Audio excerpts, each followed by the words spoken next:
In this video, we'll explain how you can use a list control inside a disclosure that has been displayed by a control bar. So let's first go and demonstrate the UX component in action. So you can see we have a very simple control bar here in the panel header, and we have a disclosure button over here, and this disclosure button is going to display a list control. So you can see there's our list control, and then when we tap on the list control, basically we could execute some event, but we've also set it so that when the list control is tapped on, that the disclosure is automatically closed. So let's go now and take a look at how we set that up. So first of all, let's go to our UX component, and you can see here we've added a injectable content container, and inside this container we have a list control. In this particular case, the list control is just displaying static data using this sample data over there. So we're just displaying some static data that contains CSS icons. So therefore we've gone over to the image field over here and set its control type to be CSS icon, and then in the layout we've chosen one of the predefined templates over here and inserted our fields. So that basically gives us our list control. Now you can see that oftentimes when you put a list in a container or a panel, it's very typical to click the fill container checkbox, but in this case we have not done this, and the reason that we've not done this is is we want the list to be able to scroll when it's displayed in the disclosure, and if you click this checkbox here, it won't scroll. So then what we've done is we've set the width of the list to be 100%, and then what we're going to do in the on disclosure show event, we're going to resize the height of the list. So let's go now and take a look at the control bar itself. So we'll go over to the control bar, and you can see now that what we have is we have a disclosure button over here that is displaying disclosure. We have a disclosure button over here that is displaying disclosure number 1. So disclosure number 1 is defined over here, and basically the disclosure is just based on plain HTML.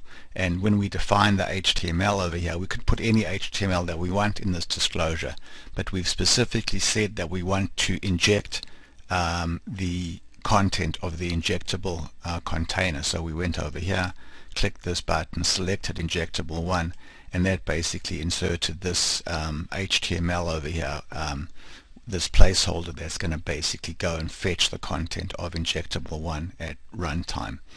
Then what you can see is we've also gone to the disclosures on size event. So this event fires when the disclosure is shown, and what we've done over here is we're going to reset the height of the list to the height of the disclosure. So the first thing that we do is get a pointer to the list, and then basically we're going to basically set the height of the list. So this is looking at the list object's container ID over here, .style.height, to le.offset height pixels. So le is a pointer to the div that contains the disclosure.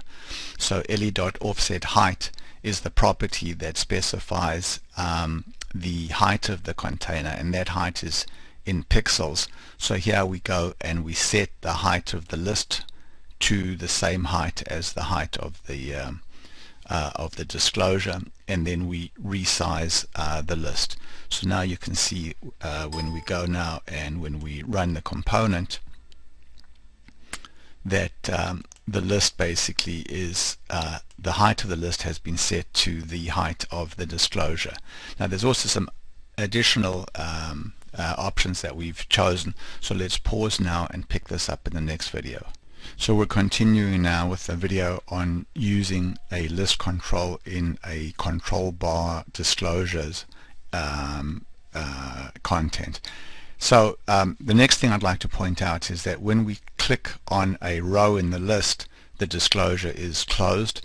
And the other thing I'd like to point out is that this list here, the disclosure, has a width of, I believe it's 300 pixels over here. So the disclosure has a list of, say, 300 pixels, but the list was set to have a width of 100%. So that means that the list is going to fill the width of the disclosure. So let's go back to the panel card here, to the control bar, and look at the disclosure button. And we can see here, oh sorry, I said 300 pixels, I meant 200 pixels. So the disclosure has been set to have a size of 200 pixels. And since the disclosure is basically being displayed using the outside before type, which means that the disclosure is going to be perpendicular to the control bar. So the control bar is horizontal, therefore the disclosure is vertical, therefore the size here is a reference to the disclosure's width. So basically the width of the disclosure is going to be 200 pixels. The list is going to fill the disclosure, and the list has a width of 100%, so therefore the list will be 200 pixels wide. So next one, I'll take a look at the list itself and look at the on-click event. So we'll go to list events over here, and we can see that in the on-select event, so when a row is tapped in the list, what we're going to do is we're going to get a pointer to the control bar, and then we're going to hide the disclosure. So basically this code here causes the disclosure to hide when the user clicks on a row in the list. So what we've shown over here is how disclosures can be extremely powerful because they can contain any controls that the UX component supports. And one final thing that I want to point out is that in order to, because of the styles that we're using for the control bar, what we've done over here is we've gone to this container here and set the color and the background, the inline style of the container to be this. And the reason that we did this, you can see if we were to go and basically disable that, if we go now and go into working preview now and then run it, you'll see that basically the list isn't visible until you hover over it. So this code over here, setting the color and the background of the injectable container, basically override settings that are in the control bar, which result in the list being nicely visible regardless of whether the row has focus or not. So again, in summary, the ability to inject any arbitrary UX component controls into a disclosure adds a great deal of power to what can be done with control bar disclosures. Thanks very much for watching.